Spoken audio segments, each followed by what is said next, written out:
아이고 무서워라. 한창아. 범경 잘 지내셨어요? 그래, 그래.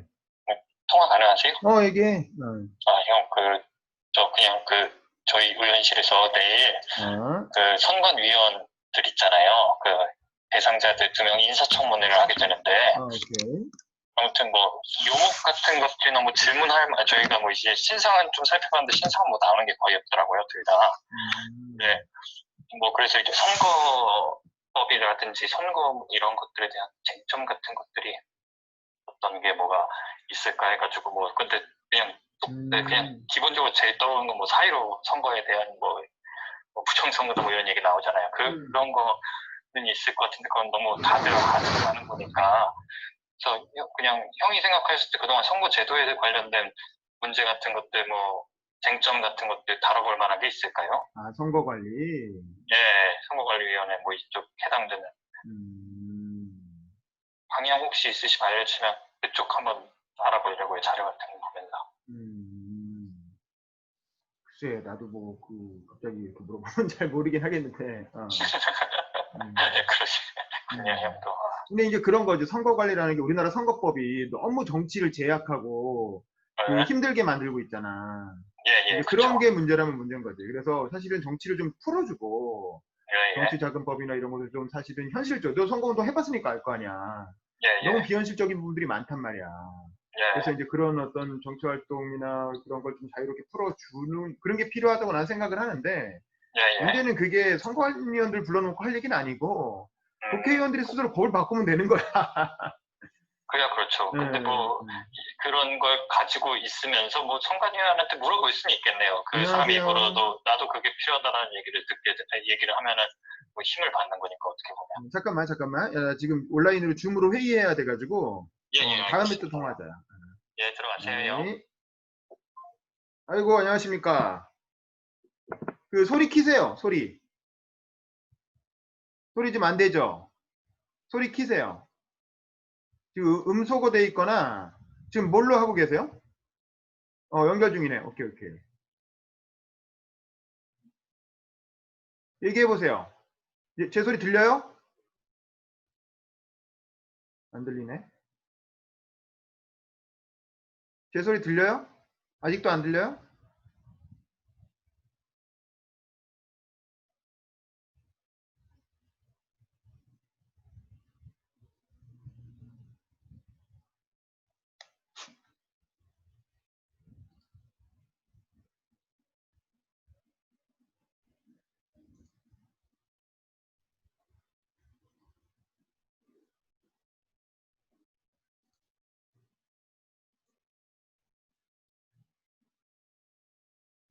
소리 아직 안 들리세요?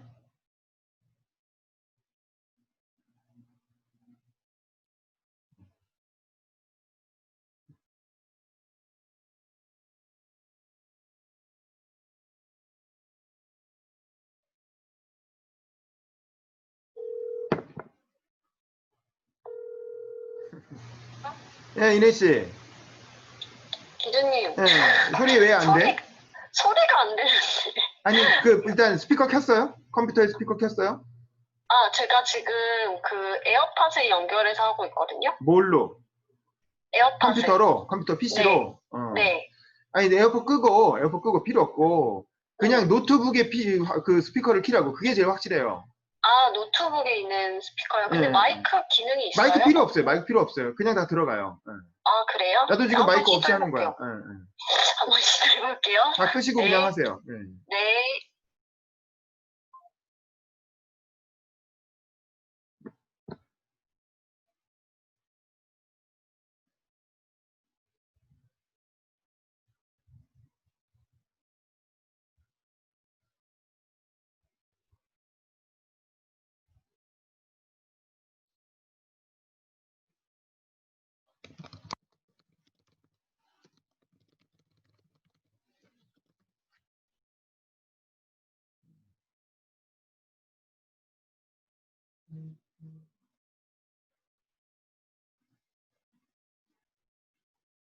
이내 씨 됐어요? 네. 지혜 씨는 들어오셨죠? 네, 안녕하세요. 그 비디오 켜줄 수 있어요? 아니요, 제가 비디오를 가렸는데요. 킬까요? 네. 잠깐만요. 네네. 뭐 가려도 상관은 없는데. 뭐 어차피. 네.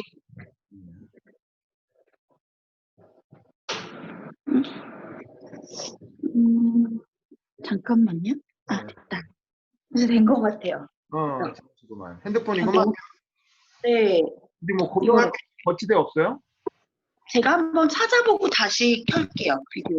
이거 이렇게 힘들면 그냥 가리셔도 돼요. 편할 대로 하세요. 네. 그냥 소리로만 하셔도 돼요. 그리고 이내 씨가 지금 아직 해결이 안 되네. 이내 씨. 그래요?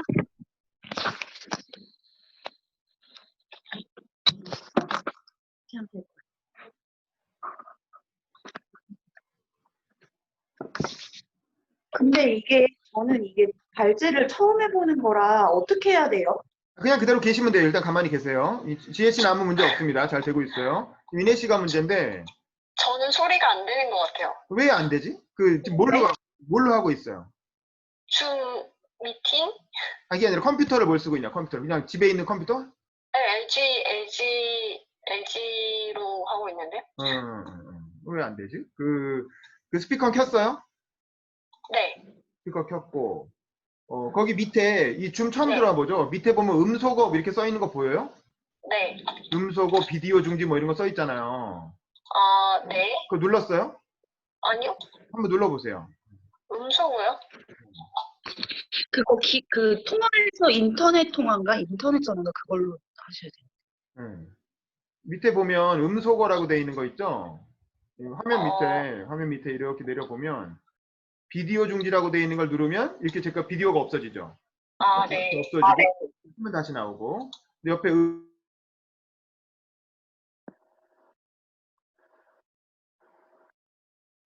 음소거 해제하면 또 들린단 말이야. 이런 식으로.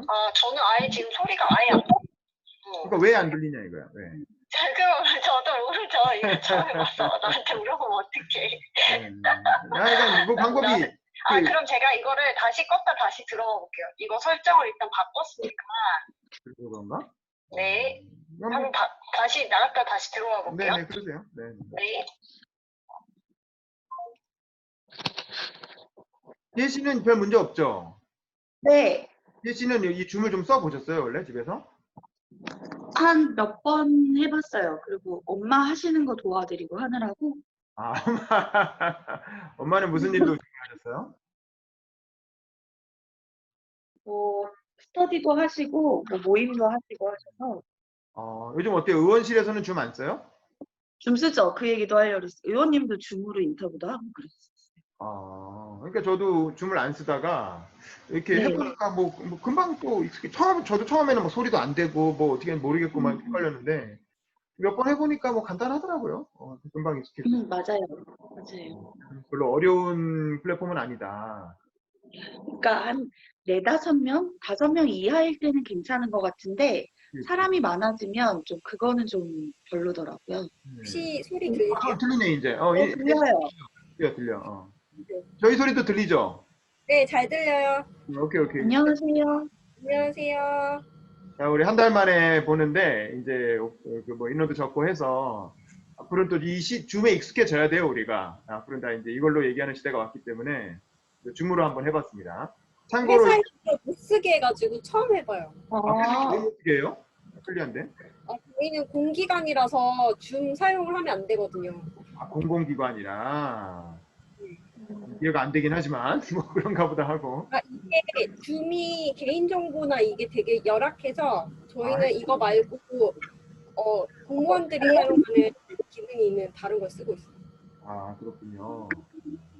그러니까 저도 몇 번 하다 보니까 되게 이제 편리하더라고 이게 여러모로.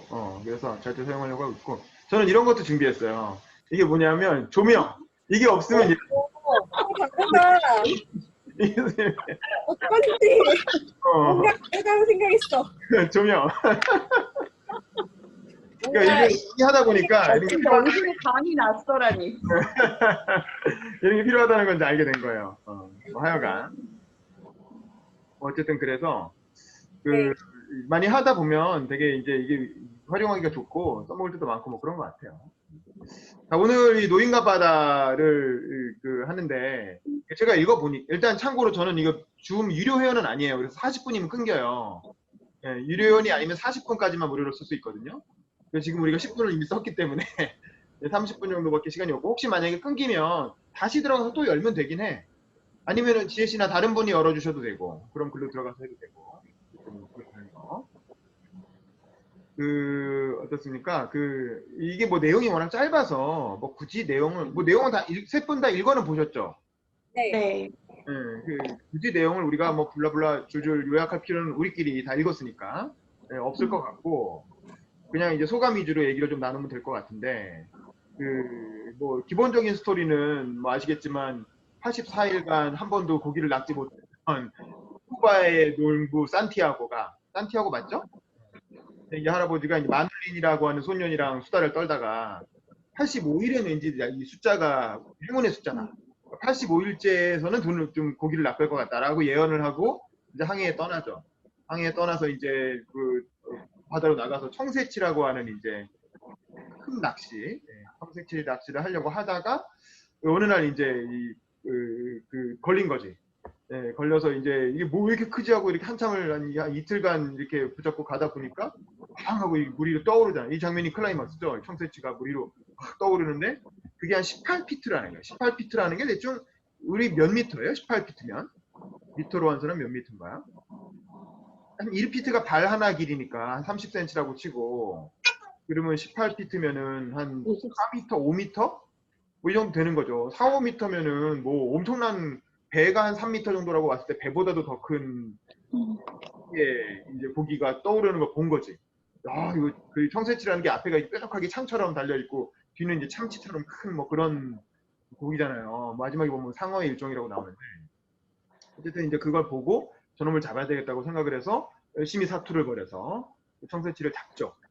이제 거기까지가 이제 주요 내용 중반부고 청새치를 잡고 나니까 나중에 이제 상어 떼들이 이제 야 잡았다 하고 이제 신나서 돌아오는데 이제 청새치 작살로 찔러서 죽였으니까 거기서 피가 새 나왔고 너무 먼 바다까지 나왔기 때문에 그 가까운 데에서 잡았으면 금방 돌아갔을 텐데 너무 멀리서 잡으니까 며칠에 걸쳐서 돌아가는 동안 상어떼가 계속 달려드는데 또 상어떼를 계속 이렇게 처음엔 작살로 한 마리 죽였는데 작살을 그냥 꽂힌 채로 상어가 들어가 버리니까 작살을 잃어버리고 그 다음에 갖고 있던 칼, 끝고기 잡을 때 칼을 노에다가 묶어가지고 그걸로 대용 작살로 쓴 거죠.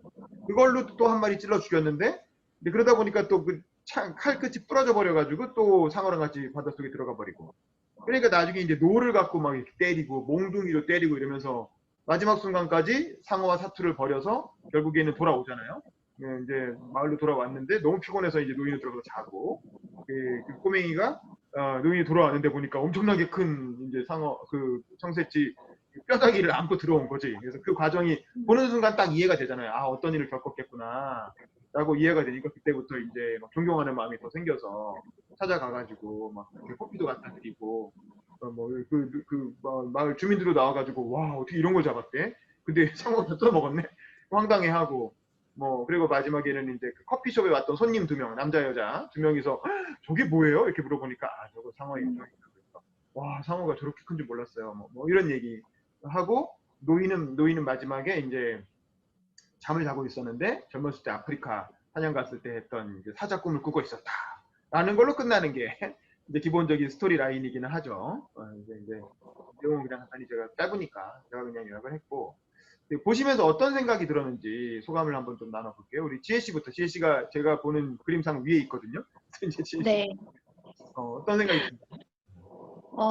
저는 그러니까 어렸을 때 본 거랑 좀 느낌은 달랐던 것 같고 한마디로 표현하면 그냥 인간 승리라는 생각이 좀 들고 나이로는 저보다 많지만 이제 좀 제가 그러니까 감정이입할 수 있는 그러니까 어느새 읽다 보니까 처음에는 노인이 되게 3인칭 타자처럼 느껴졌는데 이제 너무 처음에 느꼈을 때는 너무 묘사도 많고 좀 읽는데 지루하다 이런 생각이 들었는데 그 묘사를 읽어 나가면 나갈수록 저도 모르게 거기에 빠져드는 거예요. 그래서 사실은 처음에 저만 그걸 느꼈는지 모르겠는데 처음에 배 타서 이제 그 낚시질이라고 하죠. 잡는데 처음에는 뭐 당신은 할 수 있어 약간의 뭐 청년 같은 마인드라든지 늙은이라는 표현을 안 쓰다가 이제 조금 지치기 시작하고 그 물고기를 딱 잡히는 순간부터는 오히려 더 늙은이로 돌아가서 본인은 보잘것없다 하지만 열심히 하겠다라는 식의 그런 멘트들이 느껴지더라고요. 그러니까 말로는 난 이거 할 수 있어, 잘할 수 있어라고는 하지만 늙은이 힘을 내게나라든지 이런 부분들에서 조금 심적으로 많이 지치고 자신감이 좀 없구나 이런 게 좀 느껴졌었고 근데 결과적으로 좀 잡잖아요. 그래서 그 부분에 있어서 좀 제가 좀 오버했는지 몰라도 이게 나같이 느껴지고 나도 뭔가 어떤 벽에 부딪혔을 때 나도 할 수 있겠구나 뭐 이런 생각을 좀 느꼈던 것 같아요. 그렇죠. 우리 이내 씨는 어떠셨어요? 이내 씨는? 저는 사실 되게 재밌게 읽었어요. 재밌게 읽었는데 언제 처음 읽었어요, 그럼? 언제 좋아하는 편이거든요. 네? 낚시를 좋아하는데 낚시를? 오. 낚시를 좀 좋아하는데 이 굉장히 해밍웨이가 낚시를 좋아하는 사람인 것 같더라고요. 묘사하는 거 보니까 이 본인이 했던 그 청새치를 낚았던 경험에서 쓴 것 같다라는 느낌이 되게 많이 들었거든요. 네, 그 얘기 나와요. 본인이 실제로 낚시 좋아하는 사람이었대요. 네. 그랬고 왜 낚시하시는 분들이 낚시라는 행위 자체를 인생을 낚는 거라고 많이 얘기를 해요. 그래서 전체적으로 읽을 때 약간 이 노인이 사실 앞부분에 소년이 나오긴 하지만 대부분 혼자 독백을 하면서 진행이 되는 거잖아요. 그래서 약간 인생에 대해서 끊임없이 바다나 물고기한테 얘기하는 듯한 느낌이 되게 많이 들었어요. 네, 독백을 많이 하죠. 네. 되게 좋은 말이 많았고 제일 인상적인 얘기는 인간은 실패하지 않는다라는 얘기가 제일 인상적이었어요. 그 아주 유명한 이 소설을 특징짓는 아주 유명한 문구죠. 실패하지 않는다라는 얘기가 인간은 파멸될 수는 있어도 절대 실패하진 않아. 패배하지 않나. 뭐 이런 노인의 독백. 이 노인과 바다를 상징하는 문장이죠. 네, 이런 문장. 되게 쉽고 재밌게 읽었던 것 같아요.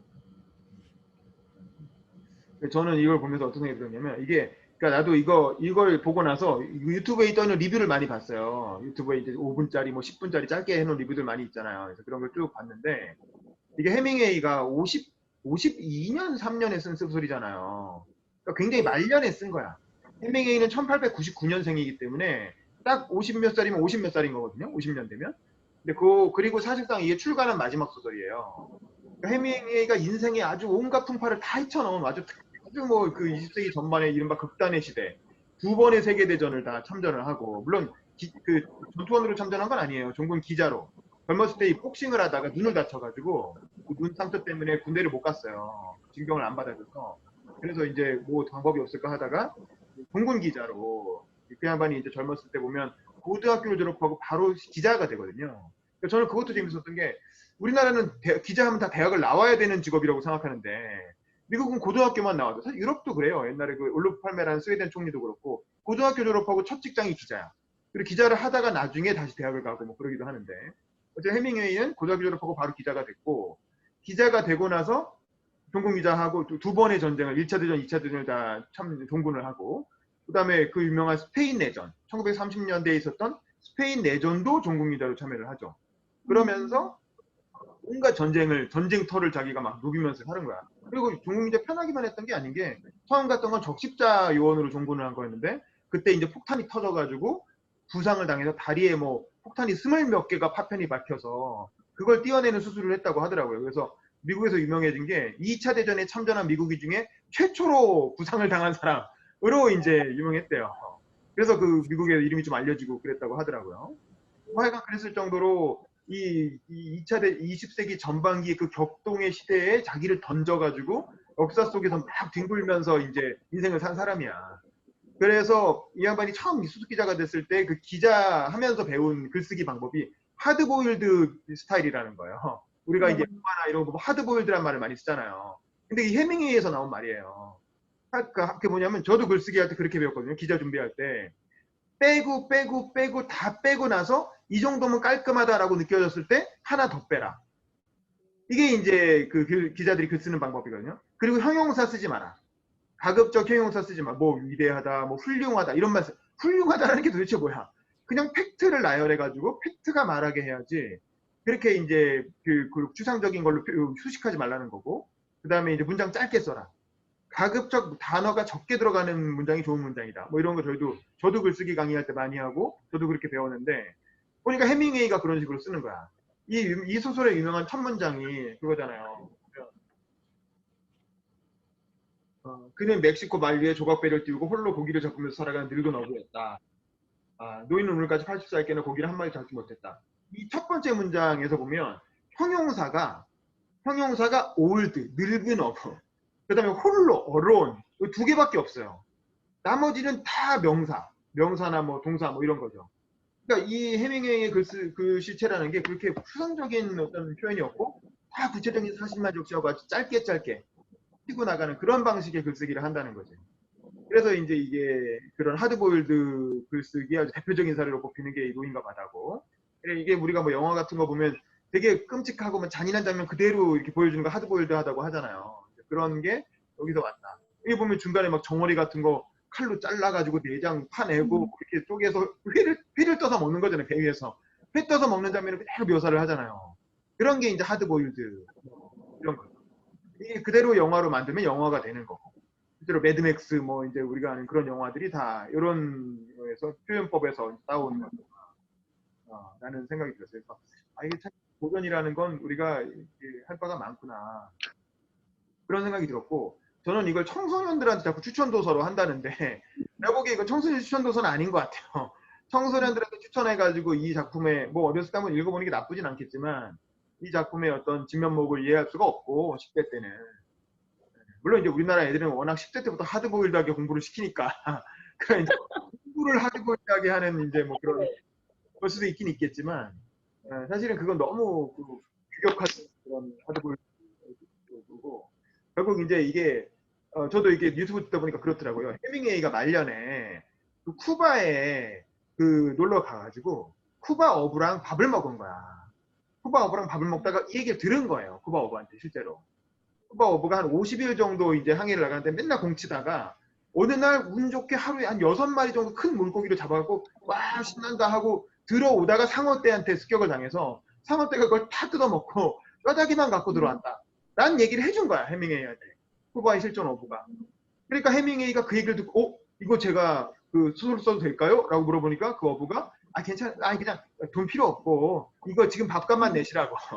지금 먹고 있는 밥값은 얼마든지 쓰시라고 했다는 거예요. 그래가지고 해밍웨이가 그 얘기를 듣고 바로 이 소설을 써낸 거야. 소설을 자기의 청새치 사냥 경험에 빗대갖고 이제 그 에피소드를 써낸 거죠. 써내고 그리고 나서 이걸 라이프지라고 하는 잡지에 이게 처음엔 단행본으로 나온 소설이 아니고 라이프라는 잡지에 전편을 그냥 게재를 한 거예요. 중편 소설이니까 짧으니까. 전편을 게재했는데 그게 몇만 부가 팔려나가면서 엄청난 데이트를 쳤고 왜냐면 해밍웨이는 이름이 있는 작가였잖아요. 그 전에 이미 무기야 저리거라 누구를 위하여 종을 울리나 이런 소설이 데이트를 쳤기 때문에 굉장히 이제 유명한 작가였는데 사실 그 이후의 소설들이 잘 안 됐어. 그래서 이제 해밍웨이 끝났다. 해밍웨이 소설 중에 이제 별로 볼 거 없다. 다 이렇게 생각하던 시즌에 이게 이제 빵 하고 작품이 되면서 터진 거죠.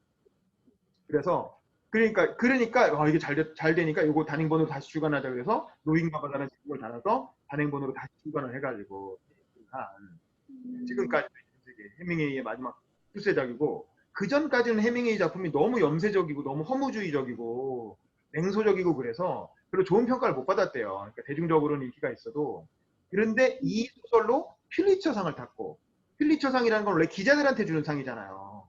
근데 이제 해밍웨이는 기자 출신 작가라 아마 퓰리처상을 탄 것 같아요. 퓰리처상을 타고 그 다음에 노벨 문학상을 타게 됩니다. 노벨 문학상 까면 다들 해밍웨이는 노벨 문학상 탈 사람은 아니라고 생각했는데 이 소설이 결정적인 계기가 돼서 노벨 문학상 탄 이후에도 뭐 이런 소설의 내용을 암시하는 듯한 문구가 있어요.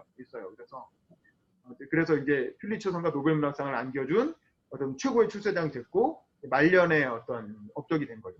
그리고 이제 해밍웨이는 이 책을 쓰고 나서 이제 그 다음에 뭐 이렇다 할 작품이 없다가 9년 뒤에 이제 엽총 자살로 엽총으로 자살하면서 이제 생을 마감하게 되는데 그 전에 이제 노인네가 늙음하게 자살한 게 늙음하게 이제 부인이랑 같이 아프리카 여행을 갔다가 비행기 사고를 당해요. 그래서 아프리카에서 비행기가 추락하는 바람에 둘 다 엄청나게 중상을 입고 죽을 뻔했는데 그때 이제 뭐 죽진 않았지만 몸에 막 파편이 박히고 막 그 상처가 나고 그래서 너무 건강이 안 좋아진 거야. 노인네가 이제 사고를 당하니까. 그래서 건강이 너무 안 좋아서 시름시름 앓고 뭐 투병하고 또 작품도 이제 늙으니까 이제 작품도 잘 안 써지고 뭐 그러면서 9년을 더 힘들게 살다가 아이씨 이렇게 또 살면 뭐하냐 이래갖고 이제 울증에 와서 엽총 자살을 하신 거지. 평소에 사냥도 좋아하고 엽총 잘 쏘는 사람이었으니까. 근데 하여간 그러니까 가는 것도 그렇게 극단적으로 평소에 폭력적인 어떤 전쟁터를 누비면서 살았던 것처럼 마지막에 돌아가시는 것도 그렇게 폭력을 즐기던 사람이 폭력적으로 갔다 뭐 이렇게 하더라고요. 근데 어쨌든 해밍의 삶이라는 게 뭔가 어떤 인생의 산전수전을 다 겪은 그런 노인이 인생의 마지막에 어떤 큰 과업, 그 청새치를 잡는 그런 큰 과업을 이 인과 바다라는 소설 자체가 해밍웨이에겐 그런 거였던 우연히 들은 얘기를 갖고 딱 썼는데 그게 인생의 역작이 된 거잖아요. 노인도 우연히 사실은 80 며칠 만에 다시 나가는데 우연히 청새치를 낚았는데 그게 이제 인생의 최고의 큰 고기였던 거고. 근데 또 그 고기를 낚아서 집에 가는 길에 또 상어떼가 달려 들어가지고 상어떼가 잡아먹히는 것도 인생이라는 게 그 마지막까지 그런 시련이 있다라는 거. 근데 그 시련에 굴하지 않고 끝까지 이렇게 투쟁하는 모습을 보인다는 게 그 인생을 멋있게 만드는 그런 거다. 그러니까 뭐 종합적으로 그런 걸 다 암시하는 그런 소설인 것 같아요. 저는 이걸 이제 그런 내가 인생을 살면서 이런 청새치를 잡는 것과 같은 그런 과업, 내가 꼭 이루고자 하는 이제 그런 과업을 갖고 사는가, 그런 과업이 있는가, 뭐 이런 생각도 하게 되고, 그랬을 때 이제 상어가 달려드는 것 같은 그런 또 그걸 겪게 되잖아요. 그런 시련이 왔고 끝까지 포기하지 않고 나아갈 수 있을 것인가 그런 생각도 하게 되고. 우리 이내 씨나 지혜 씨는 어떠셨어요? 뭐 이내 씨부터 조금 이런 읽으면서 그런 자기 인생에 빗대서 드는 생각이나 뭐 그런 게 있어요. 저는 사실 제 인생에 빗대서 뭐 이거 뭔가 이루어내고 이런 건 사실 없었고요. 오히려 되게 인생에서 노인이 되게 청새치를 잡은 것도 그렇고 겪고 나서 상황한테 다 뺏기고 집에 혼자 들어와서 그냥 쉬잖아요. 네. 그냥 인생의 과정 중에 이런 일도 겪고 저런 일도 겪는 거를 받아들이는 그런 태도가 어떻게 보면 되게 나이가 많은 걸 경험한 사람이 할 수 있는 태도 같다라는 생각이 들었고, 말씀하신 것처럼 책 내용 자체는 굉장히 단순하잖아요. 노인이 바다 가서 어렵게 아주 힘들게 청새치를 잡았는데 상황을 뺏기고 돌아와서 그냥 쉰다 라는 그 내에서 이 책이 되게 좋은 평가를 받는 이유는, 그래서 왜 청소년들한테 읽으라고 하는지 알겠는 게, 내용이 중요한 게 아니라 문장이나 그 내용 속에 들어가 있는 철학이 되게 좋은 거예요. 사실 배운 거 없는 그냥 노인인데 그 노인의 경험에서 우러나오는 생각들이 되게 문장으로 드러났을 때 좋거든요. 다른 사람들은 바다를 남성적으로 표현하지만 나는 바다를 여성적으로 표현한다던가, 그러니까 이런 부분들이 되게 공감도 되고 이해도 되면서 이건 정말 연륜과 경험에서 우러나오는 그런 생각이겠다라는 그런 생각이 들었어요. 이게 그래서 플롯이 단순하기 때문에 고전이 된 것 같아요. 단순해서. 누구나 자기 인생에 대입해 볼 만한 그런 상징적인 요지가 많아요. 플롯이 단순해서일 수도 있고 워낙 잘 묘사하거나 아니면 잘 대입을 했을 수도 있고 해밍웨이가 되게 잘 쓴 것 같다는 생각이 들더라고요. 맞아. 지혜 씨는 어떠셨어요? 네.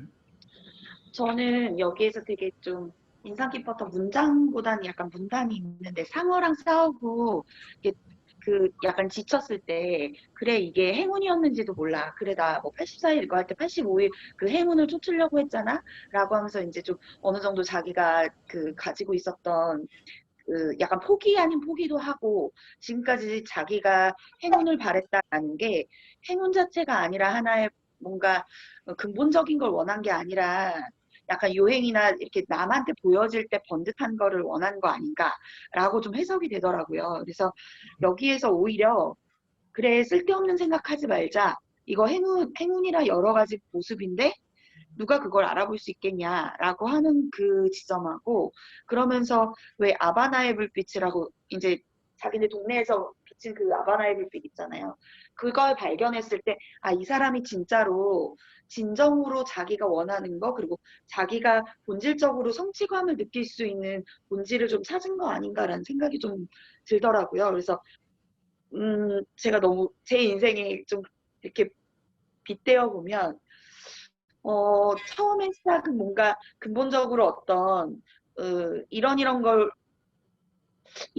위해서 내가 이걸 했으면 좋겠다라는 생각을 하는데 그 목표가 어느 순간인가 남한테 보여지는 것까지 같이 투영이 되어 있는 것 같고 거기에서 진짜로 본질적으로 내가 추구하려고 했던 건 뭐고 사람들한테 지면서 만족하려고 했던 행운은 뭔지를 좀 이렇게 구별해서 진짜로 제가 성취감을 느끼고 본질적으로 만족할 수 있는 걸 좀 찾아봐야 되겠다 이런 생각이 좀 들더라고요.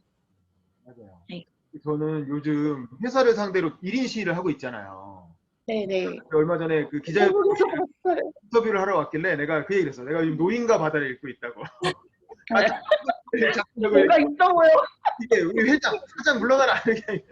약간 경영진 물러나라고 1인 시위 하는 게 노인과 바다에서 이제 청새치 낚으려고 이렇게 낚시하고 있는 노인의 심정으로 하고 있다. 이게 언제 물러날지 모르지만 하다 보면 물러나지 않겠나 이제 이러고 이제 얘기를 하면서 이제 그랬는데 어쨌든 그렇잖아요. 사실 이게 회사원 입장에서 경영진한테 물러나라고 한다는 거는 회사도 안 다니겠다는 얘기나 마찬가지인 거거든. 적어도 다녀도 이 회사에서 더 승진하고 부장되고 뭐 이렇게 앵커되고 뭐 이러겠다는 거는 이제 없는 거거든. 내가 사장한테 물러나라 그래놓고 그거 해시켜 주겠어요. 그 사람들이 인사권을 갖고 있는데.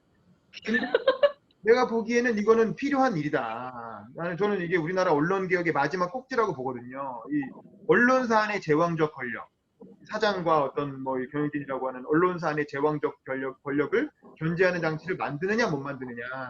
저는 이게 언론 개혁의 마지막 그 과제라고 생각을 해요. 왜냐면 공중파야 어차피 정권 바뀌면은 해결되는 문제고 뭐 그렇지만 민간 언론사들이 문제거든. 그래서 어쨌든 그래서 이번 뭐 그런 혼자 이제 그런 막 개입을 하는 것이 이건 있는 김에 뭐 이렇게 그렇더라고요. 그다음에 또 하나는 노무현 대통령이 생각났어요. 저는 원래 뿌리 깊은 친노라 이렇게 그 이제 노무현 대통령의 인생이 그렇잖아요. 이 민주화라고 하는 혹은 지역주의 척결이라고 하는 거대한 청새치를 잡기 위해 노력한 50년, 60년 인생이었는데 그 대통령까지 됐잖아요. 일정 부분 성과를 냈는데 퇴임하고 나니까 이제 뭐 검찰, 언론, 상어떼들이 달려 들어갔고 결국엔 물어뜯고 결국엔 이제 그럼에도 불구하고 마지막까지 포기하지 않고 어쨌든 뭐 나는 서거하신 것도 그런 투쟁의 일환이었다고 봐요. 그게 이제 그 싸움을 포기했다기보다는 마지막까지 어떤 굴하지 않고 자기의 어떤 의지를 관철하기 위한 투쟁이었다고 해석을 한다면 저는 해밍웨이의 죽음도 그런 맥락에서 이해할 수 있을 것 같고 그게 뭐 삶을 포기했다기보단 그 마지막까지 이제 그 노화와의 싸움에서 이제 투쟁을 한 거죠. 어쨌든 그런 것들이 그러니까 이제 이렇게 다양하게 변주가 되고 다양하게 해석될 여지가 있는 그런 것들이 이제 다 하나하나가 어떤 그 상징적인 비유인 거죠. 그렇게 이해될 소지가 있는 거죠. 청새치라는 것도 내가 인생에서 추구하는 과업인데 그 과업은 내가 투쟁해서 어떤 이겨내야 될 대상이지만 그렇게 적은 아닌 거야. 그냥 뭐 나쁘고 사악한 적은 아니고 공감할 수 있고 어떤 동지애를 느낄 수 있는 이제 그런 거이기 때문에 이걸 사랑하게 되는 내가 이겨야 될 대상이지만 거기서 뭔가 어떤 그 성취감과 함께 그 대상을 사랑하게 되는 그런 것이고 그리고 악어라는 거, 그 상어죠. 상어라는 거는 끊임없이 이렇게 순수한 악, 나의 어떤 성취를 방해하는 어떤 순수한 악, 그러면서 이제 어떤 장애물, 뭐 이런 거인 거죠. 그렇지만 포기할 수 없고 이렇게 맞서 싸워야 되는 대상. 그래서 이제 그리고 마지막에 돌아와서 또 일상으로 복귀해서 또 사자의 꿈을 꾸면서 잠을 드는 그런 그 플롯이 기본적으로 어떤 인간이 추구하는 그 어떤 실존의 과정. 이게 대표적인 실존주의 소설인 거잖아요. 우리가 이제 철학에서 말하는 실존주의가 구현된 게 이제 이런 소설인 거죠. 마지막 순간까지 포기하지 않고 인생을 이제 살아내는 그런 모습을 보여주는 소설인 것 같아서 되게 해석의 여지도 많고 되게 다양하게 뭐 어르신들이 이 책을 읽으면서 자기 인생이랑 다 대입을 해보는 거지. 그래서 내 인생에도 이런 게 있어. 어떤 사람들한테 부부관계가 그런 청새치와 같은 거일 수도 있고 직장 생활에서의 성공이 그런 걸 수도 있고 발명가한테는 발명이 그런 거일 수도 있고 뭐 학자한테는 어떤 책을 쓰는 거라든가 어떤 진리를 발견하는 게 그런 걸 수도 있고 뭐 정치가한테는 자기가 이루고자 하는 과업, 정치적 목표, 대의 명분이 그런 거일 수도 있고 어쨌든 그런 걸 찾아가는 삶이라는 게 의미 있다라는 거를 이제 허밍웨이가 소설을 통해서 노인과 바다로 우리에게 보여주고 있는 게 아닌가 그런 생각이 들었습니다. 뭐 그렇듯한가요? 자 그러면 네. 이내 씨하고 지혜 씨하고 우리 어차피 3명밖에 안 되니까 우리 간단히 소감 얘기하고 마치면 딱 40분 안에 무료로 이 줌을 알뜰하게 이용하면서 끝낼 수 있을 것 같습니다. 우리 지혜 씨부터 간단히 소감 얘기하시고 끝낼까요? 소감? 오늘은 거의 소감 얘기를 많이 한 것 같아가지고 실은 저는 지금 저한테 좀 필요한 책이었던 것 같아요. 좀 뭐 지금 하고 있는 업무나 이런 거에 대해서 좀 고민하는 시간이었었거든요. 그래서 처음에는 업으로서 84일간 잡지 못했던 고기를 잡겠다. 근데 그게 생각보다 잡아보니 엄청 컸어. 그래서 엄청 대단한 성공 같았는데 상업애들한테 그 성공이라고 생각했던 그 물고기의 살점들이 다 떨어졌지만 저는 거기서 뼈다귀라도 다 가져온 그 산티아고 노인이 참 대단하다고 생각이 되더라고요.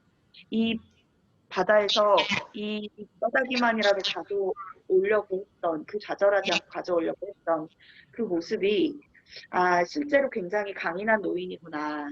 그리고 삶에서도 이런 거구나. 뭔가 좀 아 이건 아니다 싶고 내가 절망인 것 같고 할 때 뭔가 그 안에서 내가 지금까지 본질적으로 추구해왔던 것들은 꼭 놓치지 말고 그리고 남들 시선 같은 거 생각하지 말고 잘 이겨나가야겠구나.